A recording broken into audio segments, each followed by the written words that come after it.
বন্ধুরা আজকের এই ভিডিওতে দুটো বড় খবর নিয়ে আলোচনা করব, যার মধ্যে প্রথম খবর ভারতীয় সেনায় শামিল হতে চলা ইলেকট্রিক বাহনকে নিয়ে রয়েছে, যার নির্মাণ টাটা কোম্পানির তরফ থেকে করা হচ্ছে। এর আগেও টাটা কোম্পানির তরফ থেকে ভারতীয় সেনাদের জন্য সাজোয়া গাড়ি পাঠানো হয়েছে, কিন্তু এখন ইলেকট্রিক বাহনকে সঁপে দেওয়ার প্রস্তুতি টাটা কোম্পানি শুরু করে দিয়েছে, যার জন্য ভারতীয় সেনাদের সীমা সুরক্ষার জন্য টহল দেওয়া আরো সুবিধাজনক হতে চলেছে।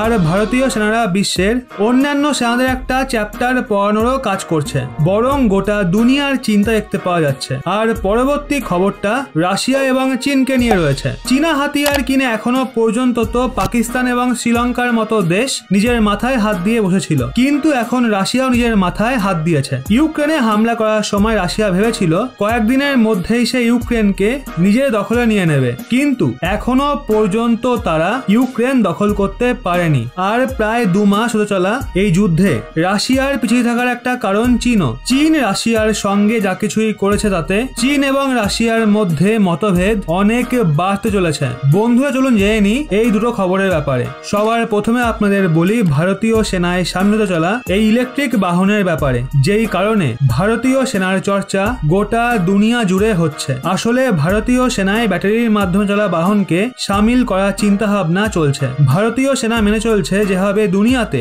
ডিজেল এবং পেট্রোলের সংকট বাড়ছে, এটা তো বড় একটা সমস্যাই, কিন্তু যেভাবে অ্যাটমসফিয়ারিক চেঞ্জ আসছে, প্রতি বছর যে গতিতে তাপমাত্রার বৃদ্ধি ঘটছে এবং পলিউশনের মাত্রা এত বেড়ে চলেছে, এর জন্য ডিজেল এবং পেট্রোলের ব্যবহার কমাতে হবে। ভারতের এই পদক্ষেপের প্রশংসা দুনিয়া জুড়ে ভালো মতো হচ্ছে, কারণ ভারতীয় সেনা কেবল নিজের সীমার সুরক্ষা নয়, বরং পুরো পৃথিবীর মঙ্গলের জন্য ভাবছে। খবর অনুযায়ী ভারতীয় সেনা আগামী কিছু মাসে নিজের ডেরায় ইলেকট্রিক বাহনকে সামিল করতে চলেছে। এর জন্য সেনার তরফ থেকে সুপারিশও তৈরি করা হয়ে গেছে। এদিকে এই সুযোগে ভারতের সুরক্ষা মন্ত্রী এবং ভারতীয় সেনা প্রমুখ MM নারভানে মহাশয়ও সময় মতো উপস্থিত ছিলেন, যখন ওই ইলেকট্রিক বাহনে এমন বিশেষ কিছু রয়েছে যার জন্য ভারতীয় সেনা এর ফ্যান হয়ে গেছে। তো আপনাদের বলি, ভারতীয় সেনা আপাতত লক্ষ্য পেট্রোল এবং ডিজেলের ব্যবহারকে কমানো এবং পৃথিবীতে হওয়া লাগাতার পরিবর্তনকে কম করার জন্য দুনিয়াকে সহায়তা করা। ওদিকে ভারতও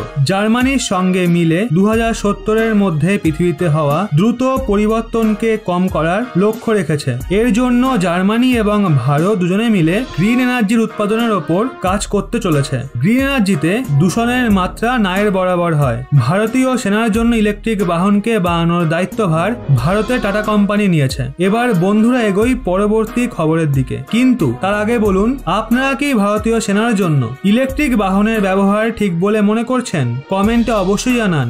বন্ধুরা, চীন নিজের ফাইটার জেটের তুলনা আমেরিকার সঙ্গে করে, নিজের মিসাইলকে ইসরায়েলের মিসাইলের থেকে বেশি শক্তিশালী বলে, আবার নিজের ট্যাঙ্ককে জার্মানির ট্যাঙ্কের থেকে কয়েক গুণ বেশি খতরনাক বলে মনে করে। এই জন্য রাশিয়াও চীনের ওপর ভরসা করে ফেলে আর নিজের সৈন্য যানবাহনে ব্যবহৃত হওয়া টায়ার চীনের থেকে ইম্পোর্ট করে। আর এই সময় যে সমস্ত যানবাহন ইউক্রেনের দিকে যাচ্ছে, সেই সব যানবাহনে চীনা টায়ার ব্যবহার করা হয়েছে, যার জন্য সেগুলো মাঝ রাস্তাতেই জবাব দিয়ে দিচ্ছে। এই কারণে রাশিয়ার হাজারো সংখ্যক যানবাহন রাস্তার ধারেই দাঁড়িয়ে আছে, আর সেগুলোকে সহজেই ইউক্রেন নিজের ড্রোনের মাধ্যমে ধ্বংস করছে।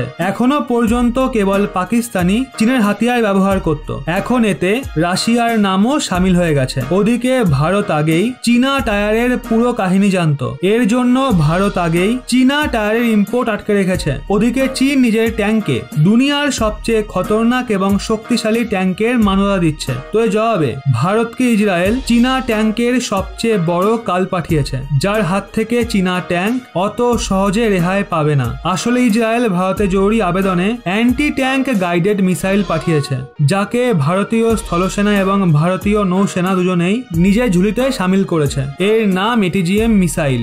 ভারতের কাছে চীনা ট্যাঙ্ক ধ্বংস করার সামগ্রী চলে এসছে। তো এক্ষেত্রে চীন এখন এটা ভারতকে যেন বলতে না আসে যে তাদের ট্যাঙ্ক দুনিয়ার সবচেয়ে শক্তিশালী ট্যাঙ্ক, কারণ ইসরায়েলের এই অ্যান্টি ট্যাঙ্ক মিসাইল মারাত্মক দক্ষ, এটা যে কোনো ট্যাঙ্ককে ধ্বংস করার ক্ষমতা রাখে। বন্ধুরা, আজকের মতো এতটাই। টাটা কোম্পানি এবং রতন টাটা মহাশয়ের জন্য কমেন্টে জয় হিন্দ অবশ্যই লিখবেন।